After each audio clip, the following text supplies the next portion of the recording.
So, did you tell him that you're also the chair of the Micah Religious Leaders No, I Caucus? did not. So I chair the Committee for Interfaith Relations at the Interfaith Conference of Greater Milwaukee.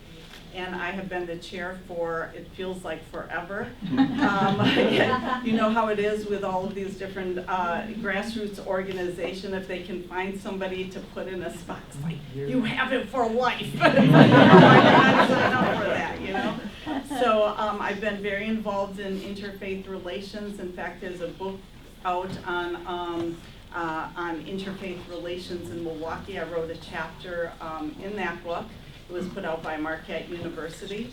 The Committee for Interfaith Understanding, actually for probably the last maybe 8-9 years, has met at my center, their regular meetings.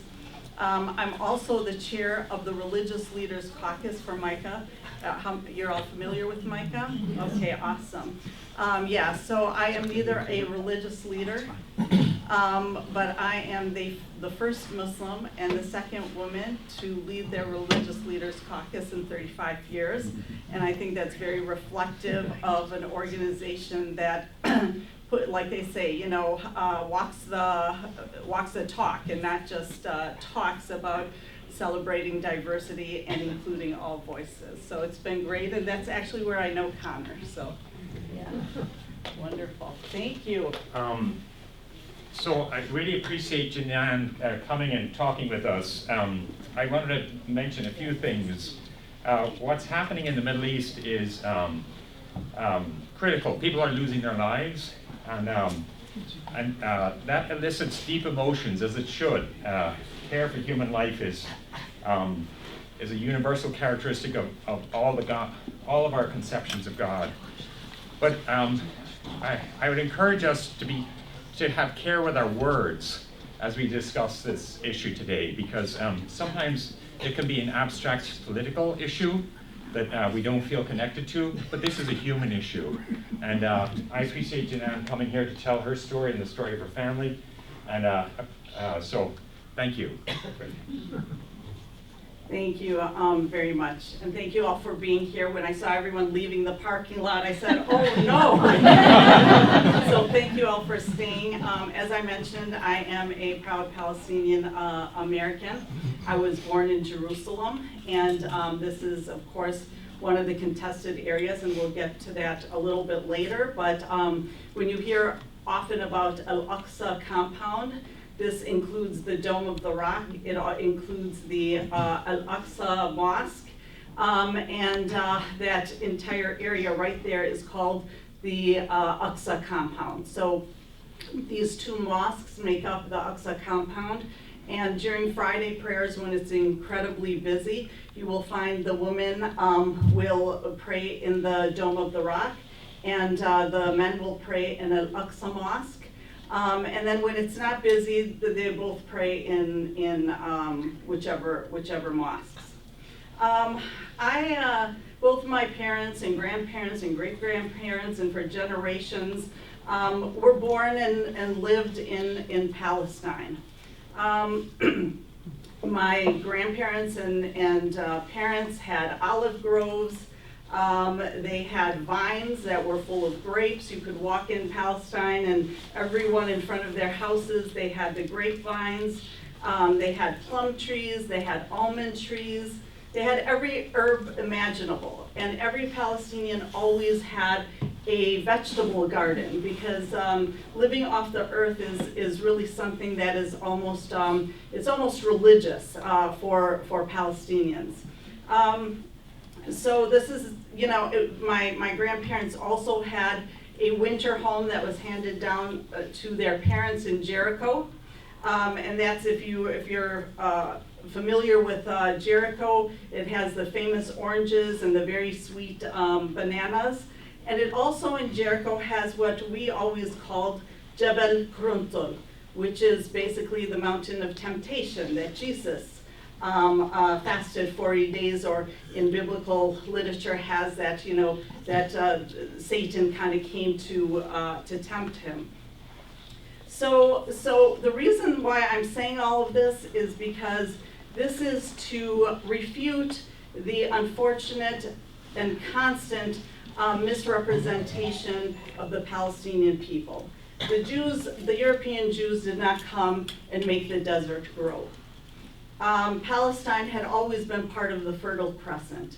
And for centuries, it always exported fruits and vegetables and nuts and all of these types of things to many parts of the rest of the Arab world. But it's the same really colonialist story about the indigenous people kind of being, you know, backwards and uncivilized, and they didn't get civilized until a, you know, this European entity came to bring civilization to them. I want to mention that my father, who was the first person to come to the United States, actually came as a 16-year-old, but I'm first generation, yet third generation, because my father came as a 16-year-old to join his father, who used to come to many parts of the United States at the, you know, at the late 1800s, early 1900s. He would come as a merchant carrying the oriental carpets and the silks and things like that to trade, and they would come and stay for a year at a time because it was difficult to travel. And so when my father was about 15, 16 years old, he brought him as the eldest son to come and to learn the trade and to continue his education. My grandparents were considered among the more educated and affluent. They put their children in what was called a Quaker school, a Friends school. And I'll get a little bit into the history because this was this is also under the time when the British were governing some of those areas. And so some of these English schools existed there. But my father, you know, finished school after his dad died when he was 16. So very shortly after he came here, he went on to technical college and he served in the US Army. Then he went back to Palestine, got married. I was born there. My brother was born there. And then when, around right before 1967, they wanted to come for a trip to the United States. Then the '67 war broke out, and any Palestinians that were outside the country were not allowed back.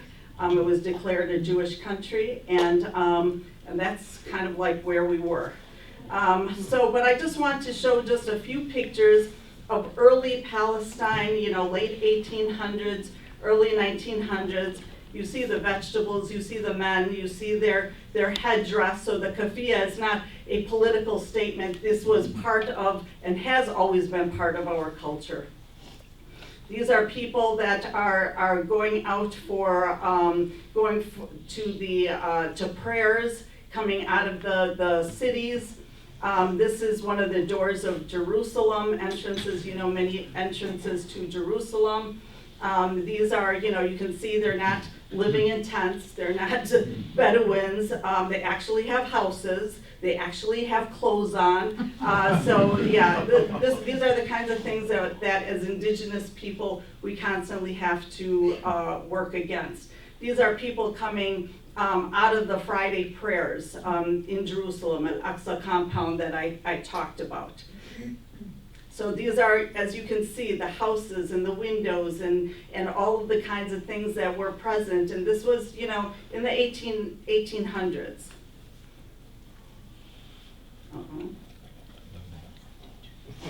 Okay, all right. So what I wanted to talk about also is just that entire misconception. For many years, you know, probably prior to the World War I, when Palestine and all the Middle East was divided up by the winners at that time, which was mainly Britain and France and all of these countries, when they put kind of arbitrary boundaries around the countries. Palestine existed for centuries. Jesus was a Palestinian Jew. He was not an Israeli Jew, he was a Palestinian Jew. This was just basically the history. And again, you know, when you think about, people say that it wasn't until the European Jews came to the middle of the Arab world there, and Israel was established, that all of the different building and architecture, etc. But prior to England, Palestine was governed by the Ottomans for over 400 years. If you're familiar with Turkey, which was the seat of the Ottoman Empire, how many of you know, like, the Blue Mosque and all of these? These were built in 1609. These are not savage people, you know, these are very, very highly educated people. And so they governed a lot of these areas. And so among the misconceptions that are often being promoted by particularly the Jewish Federations, AIPAC, the ADL, what I call often mouthpieces for Israel. I often wonder how some of these groups are not listed as almost like foreign agents, because they raise funds for a foreign entity.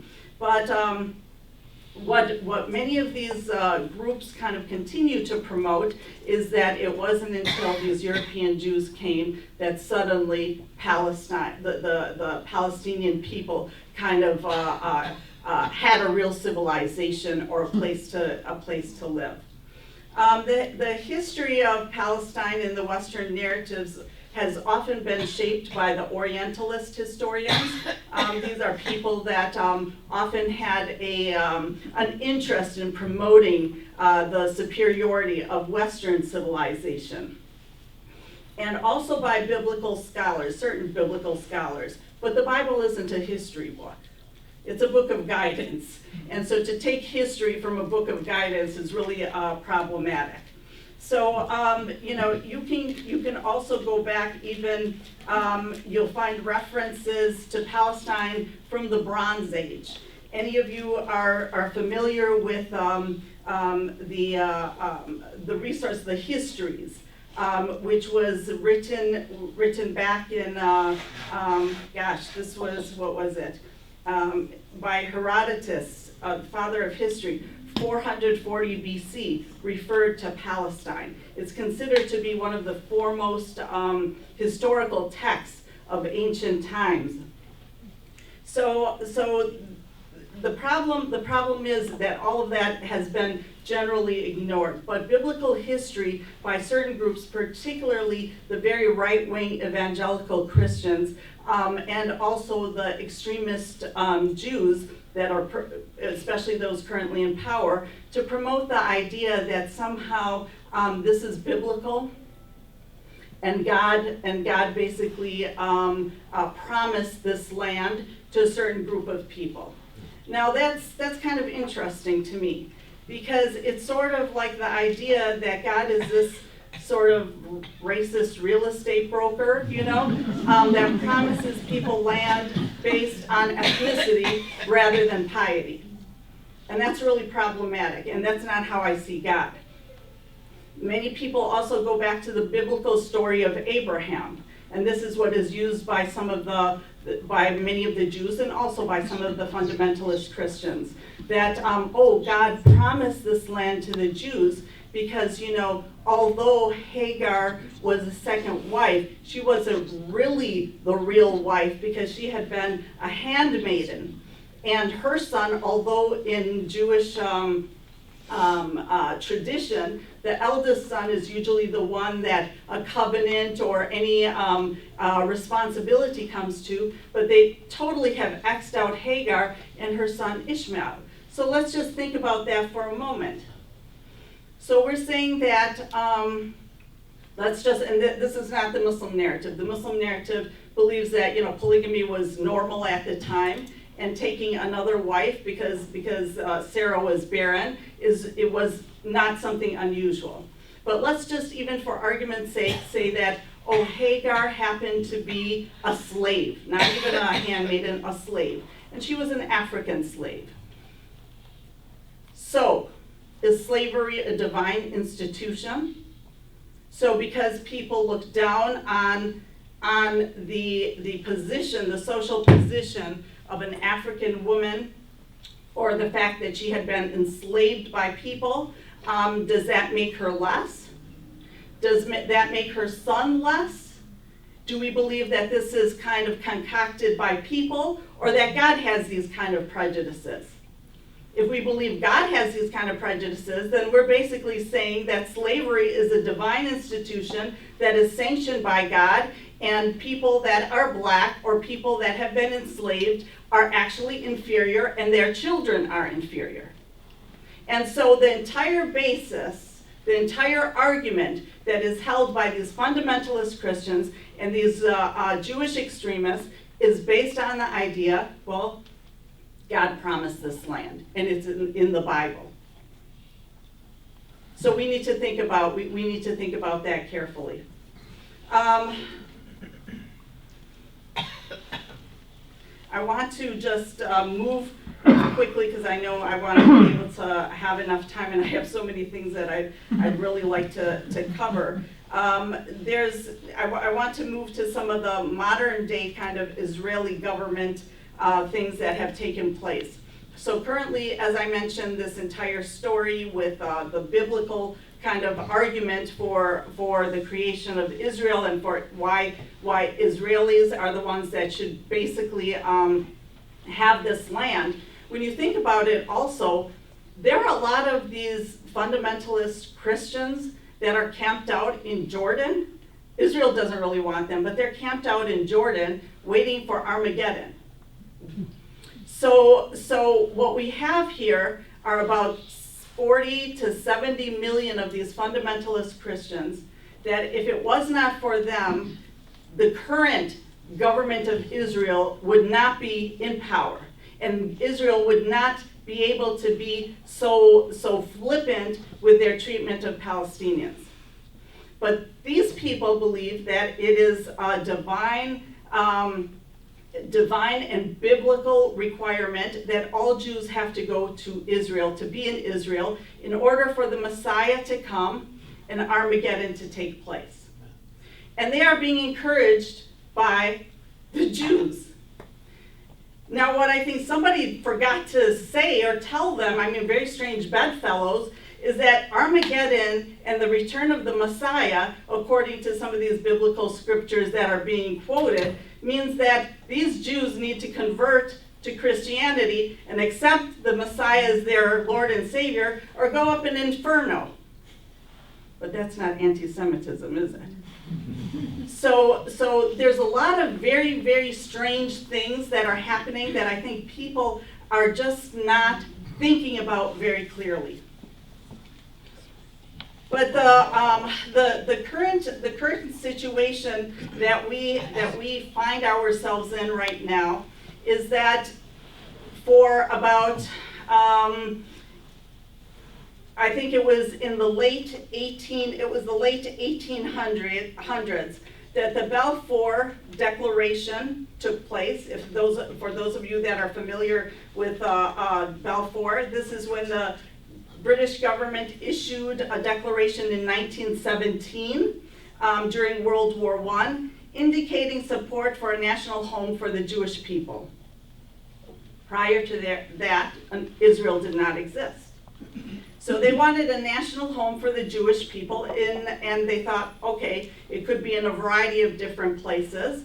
At the time, Palestine only had a very, very small Palestinian Jewish population. There was about 30-some% were Palestinian Christian, and the rest were Palestinian Muslim. The problem is that the Balfour Declaration, the British had come up with a number of possibilities for where they could create a homeland for the Jewish people. Now, do we ask ourselves, why do the European Jews need to have a homeland outside their homeland? I mean, they're already in some of these European countries. So for Europe, it was a way of even then getting rid of what they considered their Jewish problem, you know? But they just wanted to find a different place. So if you look historically, there was a group that's called the Jewish Territorial Organization. And they first looked at, and this is what also Britain first came up with, Uganda. They thought of Uganda as a homeland. Then they thought, okay, maybe Kimberley in the northern Australia. They thought of Suriname, Dutch Guinea. They thought even of Madagascar as creating a homeland for the Jews. Then it was decided, because the World Zionist Organization said, well, there's already a small Jewish population in Palestine, so we want to have it in Palestine. But what Balfour Declaration also said, they decided, okay, they will indicate support for a national home for the Jewish people in Palestine, but also they indicated that it was incumbent not to affect the current Arab population or the Palestinians in Palestine. One of the things that I want to make very clear, and I'm talking to a Christian audience, is that Jews did not fare well under a lot of Christian countries and governments. And sometimes that Christian guilt is preventing justice from taking place nowadays. Whereas the Muslims have always welcomed the Jews. During the Spanish Inquisition, it was at that time the Sultan that invited them to come to the Arab world. One of the most notable leaders in Jewish history, Maimonides. He spoke in Arabic, he taught in Arabic. And so when the Inquisition took place, the Sultan at that time, he said to the Spaniards, you have impoverished your empire and enriched mine. So he even considered it a blessing to bring the Jews and other groups that were being persecuted to the Muslim lands. Again, during the time of the Crusades, the Jews were completely told to get out of the Holy Land. It wasn't until it was recaptured by Saladin, as he's often known, where he welcomed them back.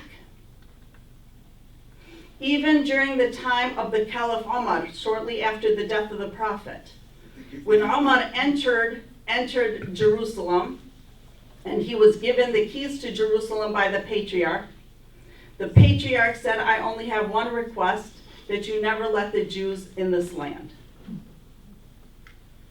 The Caliph Omar said, that's one request I cannot honor, because they're people of the book, just like you as Christians, and we Muslims, we honor Christians and Jews as being of the Abrahamic faith, of the same lineage, believing in one God. And so, as a matter of principle, that is not something I can do. So the first time in so many years, it was under the Caliph Omar that the Jews were also allowed to come back into Jerusalem. Now the Dome of the Rock, or the Aqsa complex as we know it, which many Jews will tell you, oh, that's our historic biblical homeland that I think 300 years, thousands and thousands of years ago, had been a place where Jews lived, totally ignoring what happens in history. When you're talking about thousands of years, does a group of people simply kind of get moved as a group of people to another part of the world, and then thousands and thousands of years, that same group of people comes back? That's ignorance of history.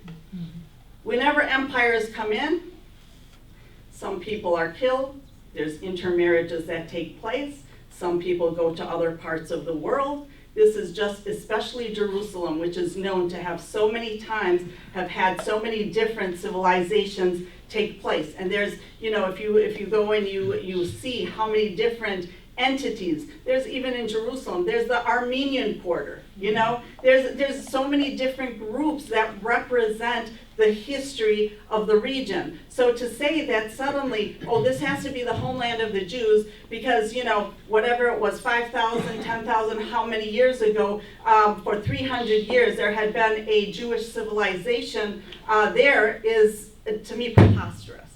It's absolutely preposterous. So anyhow, getting towards some of the modern day things that have happened, when the United Nations decide to, when it was presented by Britain, and then the United Nations decide, okay, we need to get rid of the Jews from Europe after the Holocaust, etc. So we are going to support creating a nation in Palestine. They didn't ask the Palestinians, as is always. They didn't ask the indigenous people if they wanted to be ethnically cleansed and made refugees in order to make room for these European Jews that were being brought, because Europe didn't want them. But that's basically what happened. So I have, these next pictures are just examples of the Nakba, which is basically people being forced out of their homeland. Thousands were killed of the Palestinians. More than 500 villages and towns were totally disseminated and ethnically cleansed. 750,000 Palestinian refugees were made to go to different parts of the world. So they lived, many of them, in refugee camps for decades and decades. And many of them went to refugee camps. They went into, now you find Palestinians in Jordan, you find Palestinians in Lebanon, you have Palestinians in Syria, you have Palestinians in Egypt.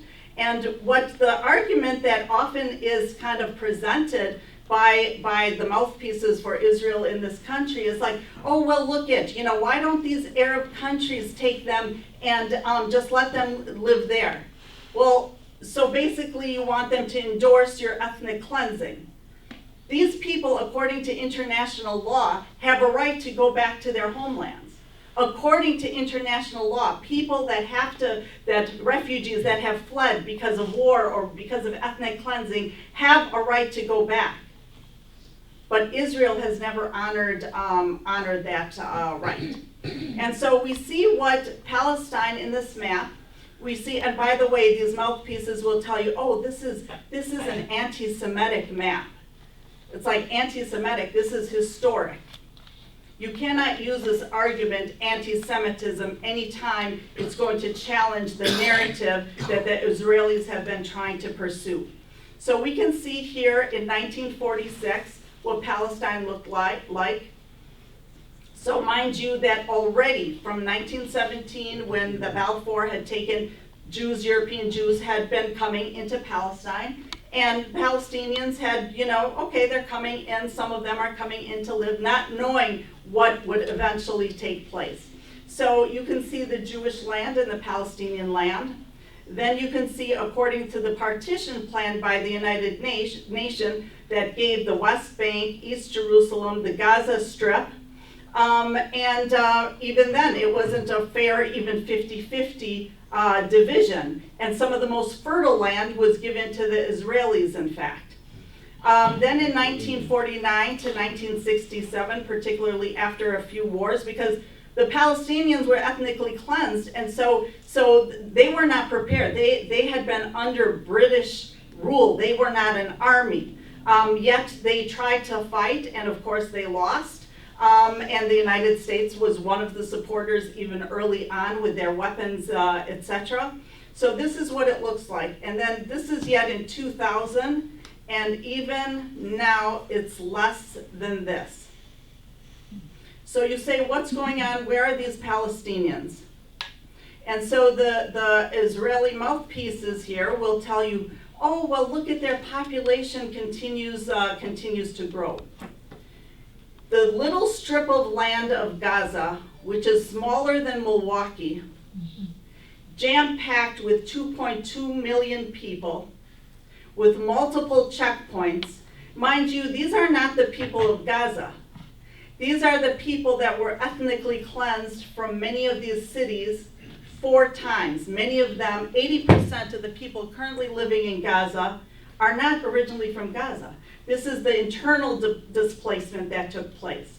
So every time, even currently, when a city or a village is being ethnically cleansed, and it's taking place as we go on, all you have to do is really, don't watch the mainstream news, go ahead to like Al Jazeera English, go to Democracy Now, go to all the alternate media sources, because you will not get the story from the mainstream media, I'm sorry.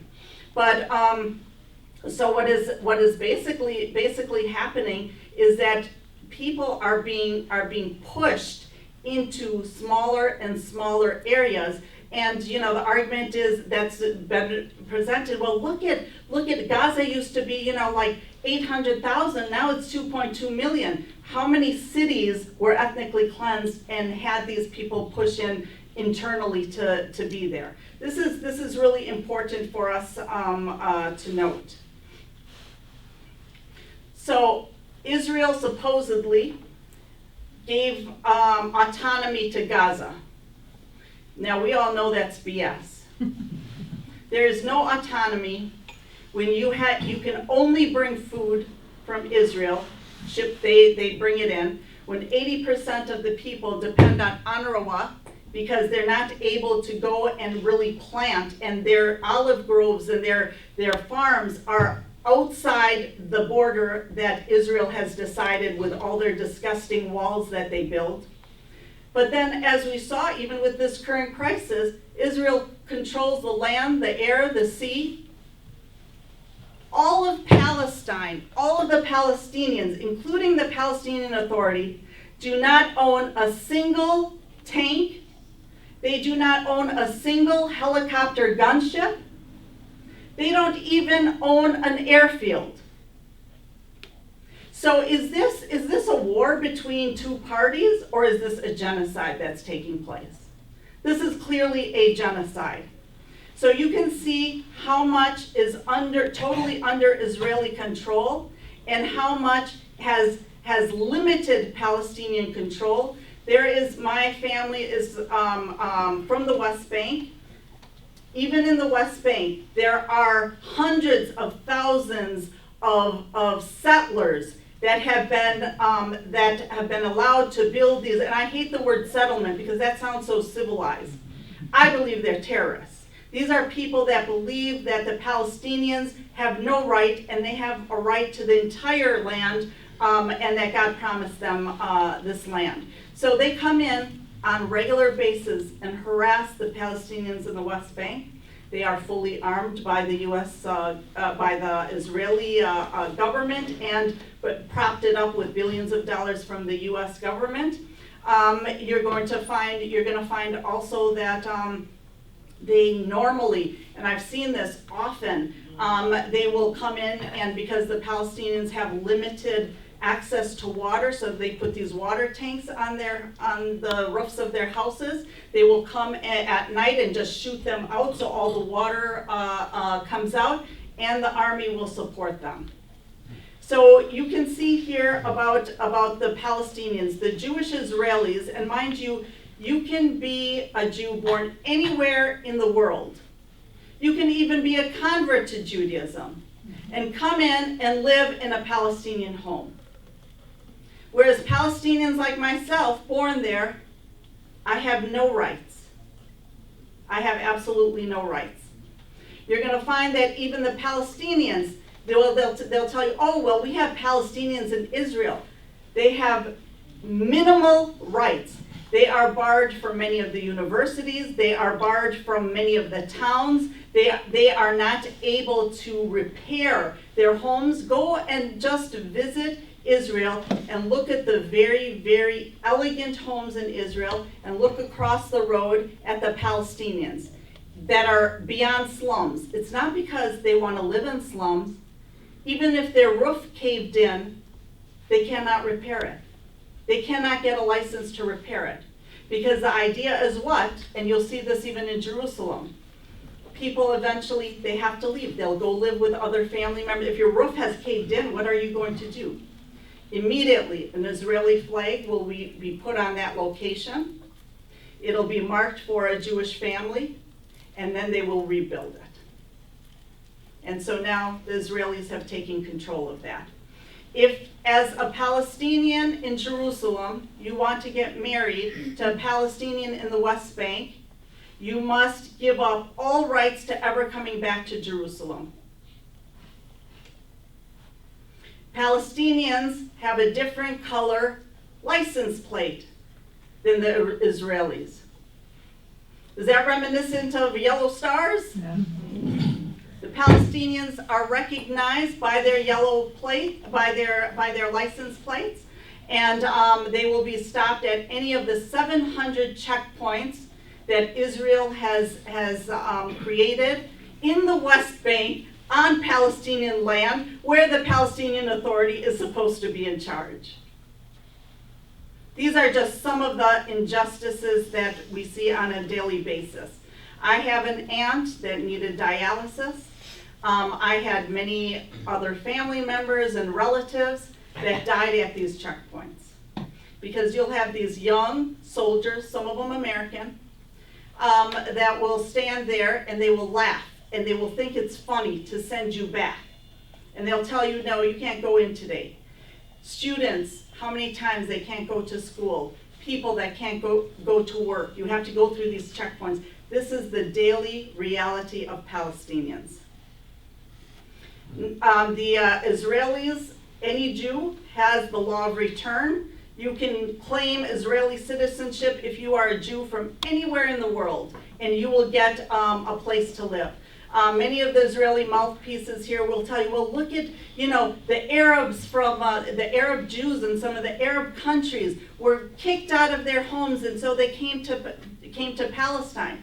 No, there were a few instances. In those cases, I believe that they should have a right to go back to their homeland, the same as I believe that Palestinians should have a right. But in most cases, they were promised everything for free to come and live in Israel.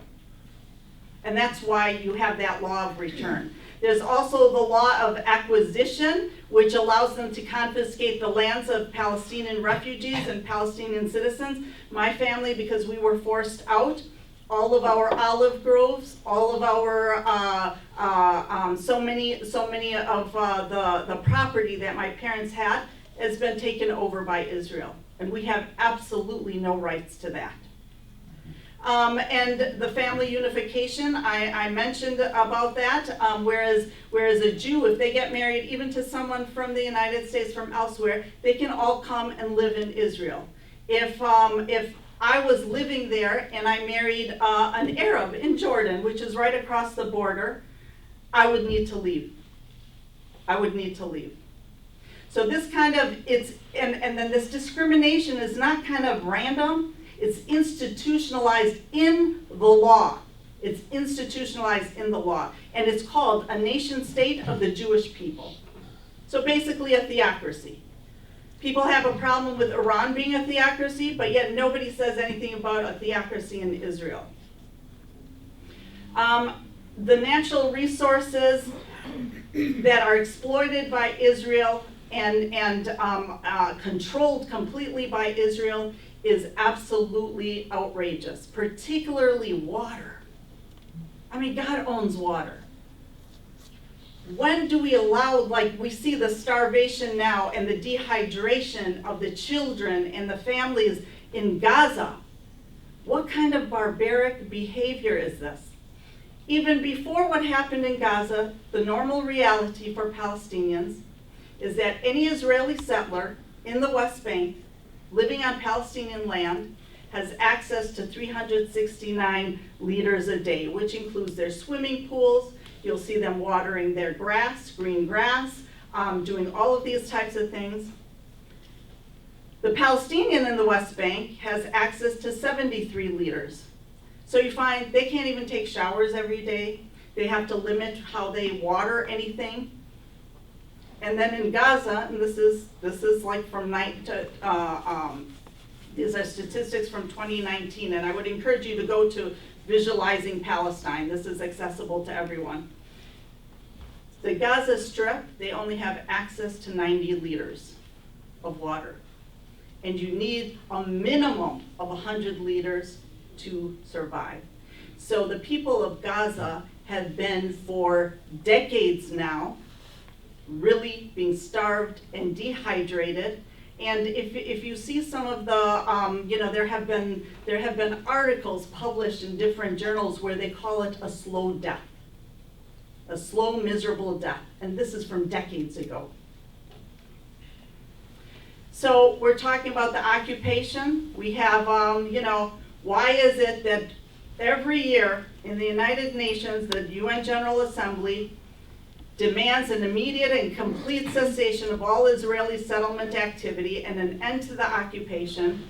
And you have all these countries on one side, and then it's really just the US and Israel, and a couple of these, that depend on the United States, all these huge countries of Micronesia and Nauru and the Marshall Islands, and Canada, oftentimes it verges between being here and there each year.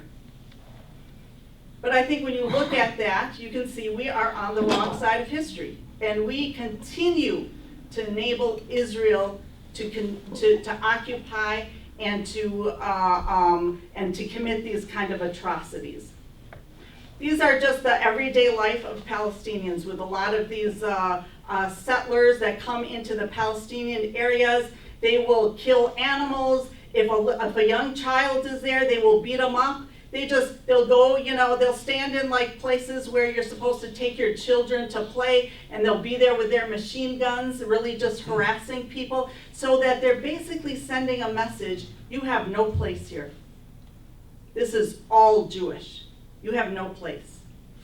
Even, it's like you've got the kids there, and then you've got the woman with the arms, like it's nothing. It's something practical.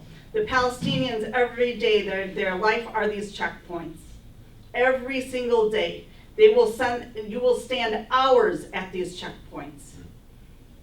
And then when they'll open it up, sometimes they'll say, okay, they think it's a game. You have 91 seconds to get through the checkpoint. And so you'll find people racing to try and get through the checkpoint. People will get out, some people not, and then the iron gates slam. Doesn't matter if you're part way in there or not, the iron gates will slam down.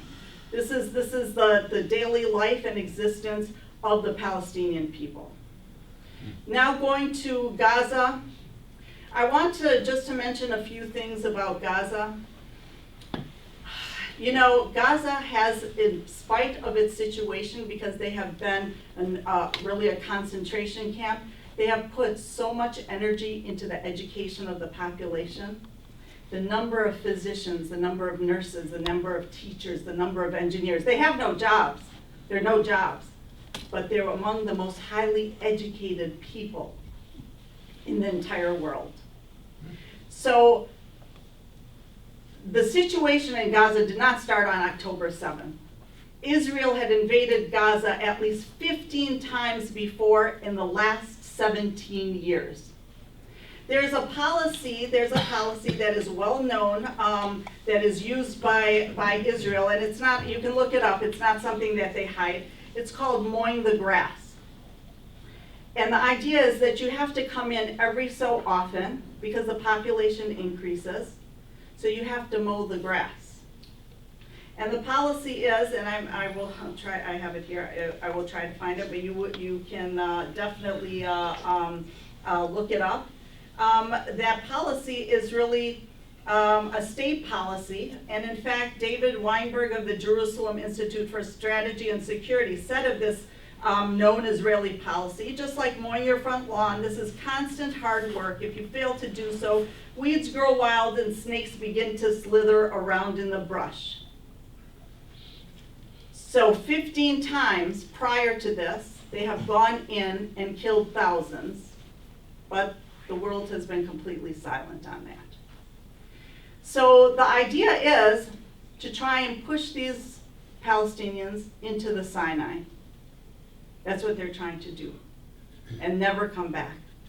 So Israel can take over this area, which has been found to have natural gas under Gaza. And the United States has been fully in support of this. I don't think I have to show you a lot of the pictures. There are much more gory pictures, and I chose not to show you a lot of the pictures. But I want you to know, because too often, people don't realize these are human beings. These are families. These are children. They feel fear. They cry. They're in pain. Whenever we hear about the hostages, we're hearing about their personal stories. The Palestinians are just numbers. They're just numbers.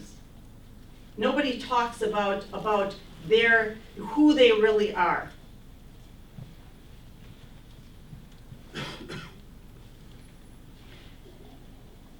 And what does this remind you of?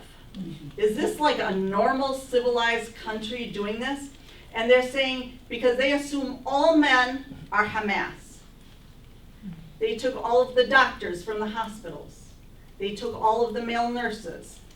They took the teachers and the professors and the medics. And their effort is to humiliate them. And then they took them off in trucks, and they have not been heard of since. This is what the country that we are giving billions of dollars to is doing to the indigenous people of Palestine.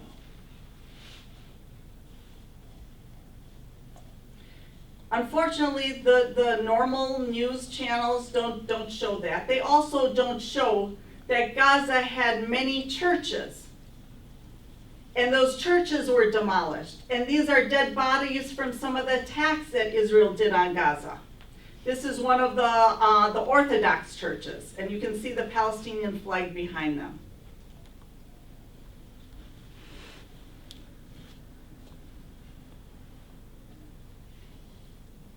Are they not human? Are they a different kind of Christian?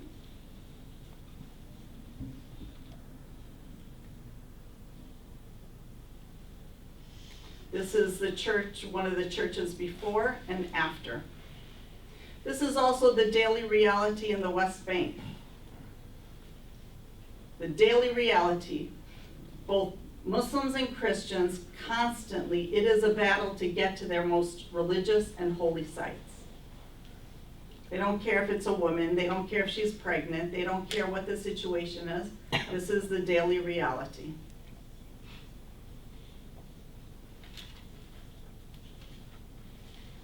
This is in one of the mosques. What's interesting, what is really interesting about this current situation is that it is the most horrific genocide in the history of the world, in the matter of the fact that more women and children have specifically been targeted in an effort to keep them from having children and from having the children grow up to become adults. 75% of those killed are women and children. Is that a war against Hamas? They went to Rafah where all the women and children were, and they were bombing there. And Hamas is saying, we're over here. What were the soldiers, the Israeli soldiers doing? And you can find this on social media because this is the most documented conflict in the history. This is the first time in history that the people undergoing a genocide are documenting their own genocide. And it is the first time in history with such detail that the people who are committing the genocide are documenting what they're doing. You have pictures, instead of the soldiers going and looking for hostages, they're taking hundreds and hundreds of pictures and posting them as they're going through the drawers of Palestinian women's lingerie and underwear and taking pictures holding up panties and holding up bras and holding up negligees and putting them on. There's hundreds of pictures out there. They also have hundreds and hundreds of pictures of them going into these Palestinian kitchens and that where they have pushed all the people out, where they're cooking their food, eating their food, sitting there, and while people are starving, and they're making fun about the fact that, oh, these Palestinians know how to eat. Look at the kind of spices that they have here. The level of dehumanization and utter disregard for another people is baffling. And the thing is, I don't have to tell you this. You can go and find this. It's all available. They have documented it themselves. I want to also just, I know we're running out of time. There's so much that I could still cover, but I don't want to leave without addressing the biased news coverage. You know, Shireen Abu Akleh is an American journalist of Palestinian descent who was killed by Israeli snipers. No one ever faced charges. The United States never went to bat for her. So many Palestinians have been killed, Americans stuck in Gaza. We talk about the Israeli hostages. What about the hundreds and hundreds of Palestinian Americans? Many of them have been killed. None of them are mentioned. We don't hear anything about that. That double standard is unbelievable. Also, the wording that is used. You know, Israelis are killed, but Palestinians just drop dead. You know? You have, you find like, you know, 4 fragile lives found ended in evacuated Gaza hospital. How did their lives end? What kind of media is this? You have when a Palestinian, for example, you know, goes ahead and throws rocks, they're suddenly a terrorist or a militant. But when you hear about the Israelis, it's like, you know, they had recently at the Church of the Holy Sepulchre, where they were beating up the Christian priests and not allowing people in. What do you hear? You hear that they were that there was what is the word that they used? Kind of something blocked. They were blocked. Yeah, there was a blockage to the entrance. What do you mean a blockage? It's not a car with a flat tire that the entrance got blocked. These are Israeli soldiers that are preventing people from going into their holy sites. So we have to think about that. And I want to especially bring to your attention, yesterday we had a rally and march on the south side of Milwaukee to basically say that we oppose Israel attacking Rafah. So one of the writers, his name is Gary, what is it now? Gary Spivak, something like that. Anyhow, he writes also for a Jewish publication, but he's one of the kind of, he does opinion pieces. So what did he write? He gave a few kind of random, he gave barely anything of the press conference where we brought entire families and folks to talk about their experiences and their families' experiences and the dozens of family members that were killed in Gaza, including young kids. And then he didn't even mention the numbers of Palestinians that were killed, women and children.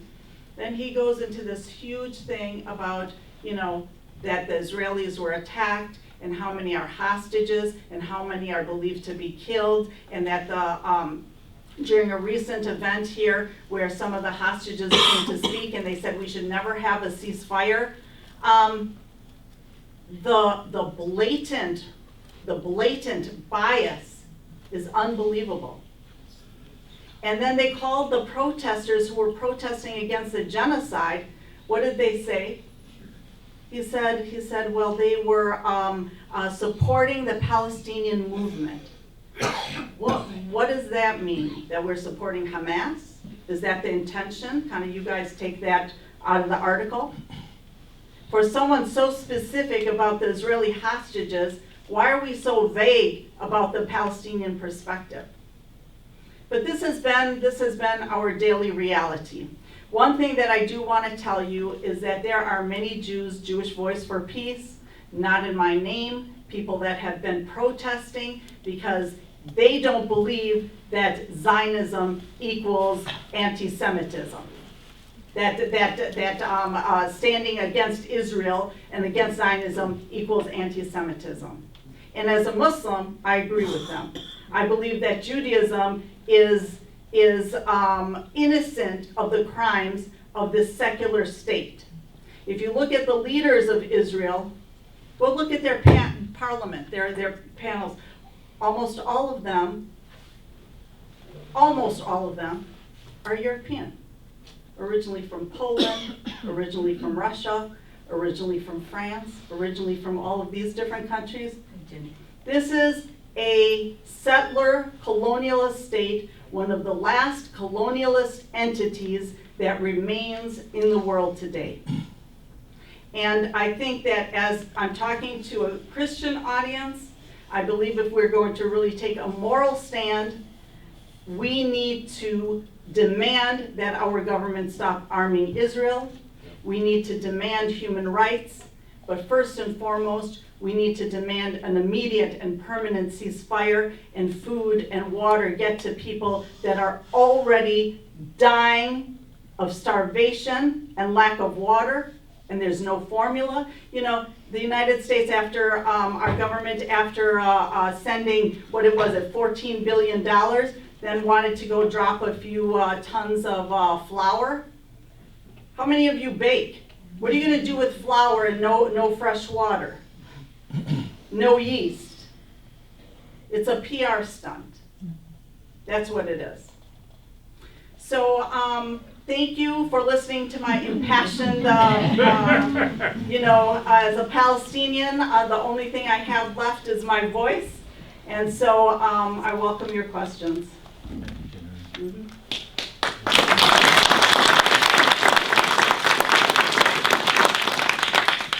First of all, for your report, shukran. Afwan. And I'm sure that the date of April 9th, 1948 is very significant. I know it is to the Arab countries. 9 Arab countries issued stamps commemorating the massacre at Deir Yassin. It was one of the most horrible things that had happened after the State of Israel was created by the United Nations. And unfortunately, things like this happen, wars, Ukraine, everywhere. We pray for you, we pray for the people there. And you mentioned Jerusalem. I think Jerusalem is God's city, and I'm concerned that he may do something one of these days. Thank you, Don. David? And then Kevin? Yeah. Thank you so much. What are practical steps we can take? Because like those in positions of leadership clearly hold the cards. Are there organizations or resources you could direct us to? Yeah, I would say that in spite of the fact that we have been doing it nonstop and getting nowhere, but having meetings with elected officials and telling them where you stand, and calling and writing, holding current news media accountable as well. Supporting groups like UNRWA, that the United Nations agency that the United States has cut off all funds because they claim that a few of their 13,000 members might have been part of Hamas but have failed to prove anything. They just followed what the Israelis do, and UNRWA was a lifeline for some of the Palestinians.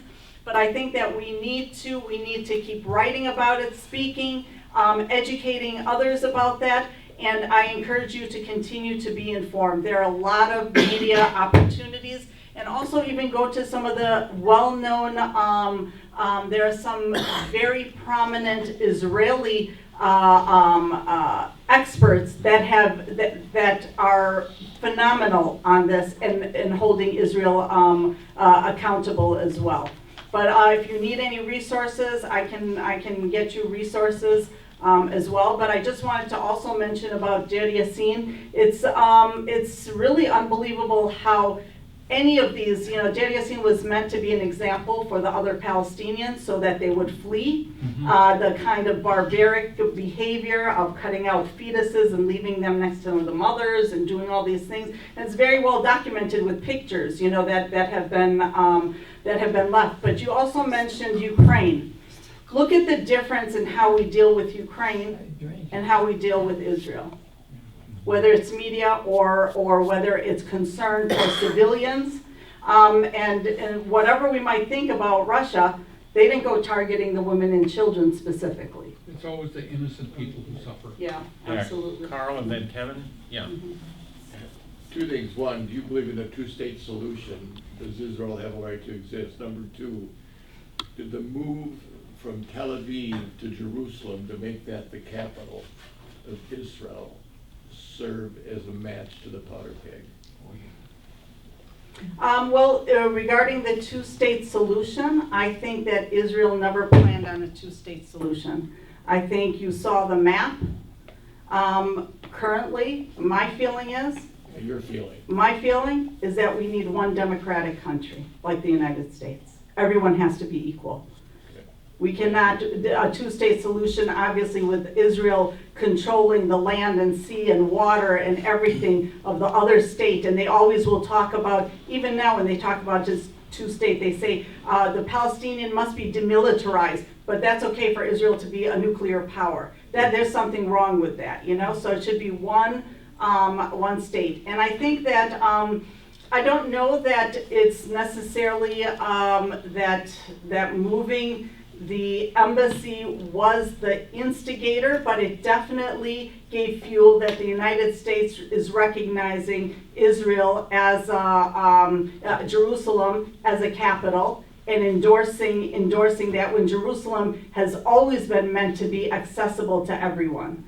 And particularly, you know, it's a holy land for many different faiths. It's not just for the, you know, to be controlled by the Jewish people. And as you can see, how the Jewish people, the Israeli government controls, you know, the Christian and Muslim holy sites. What if the Arab Accords divide and conquer the Arab world? What is it? The Oslo Accords? No. No, the Oslo. Oh, the Abraham Accords. Yeah. Oh, that's a joke. I mean, if you believe that Salman of Saudi Arabia is a civilized man, I mean, he's not representative of his people, or neither is the government in the Emirates. These are all propped up. You know, they're not democratically elected, and as you can see, if you see all around the world. I mean, Israel has a lot to lose, and I think Israel has lost a lot in this current conflict, because I think blinders are off. Now people see how the Palestinians have been treated for decades, and it also shows that the rest of the world is not accepting what is going on, and the fact that South Africa, you know, a country that really suffered under apartheid, a country of the global south, a country where their people were discriminated against because of their race, chose to be the ones to take Israel to the international court, is tremendous. I think that is so meaningful. I can't imagine another country doing that. So I want to be respectful of time. It's 10:45 and we normally close. People can still stay here and talk with Janan. First of all, I want to say thank you for coming to speaking with us, Janan, and I appreciate you doing that very much. We all do. And then, blessed are the peacemakers. When I was growing up, there was war in Northern Ireland, and a large number of peacemakers over a long time doing practical things helped to build a more just society, that people have largely stopped killing each other up there. And that's what's desperately needed here. One of the popes said the phrase, if you want peace, work for justice. And now, would you close us in a short word of prayer, Carl, and honor the truth of blessed are the peacemakers?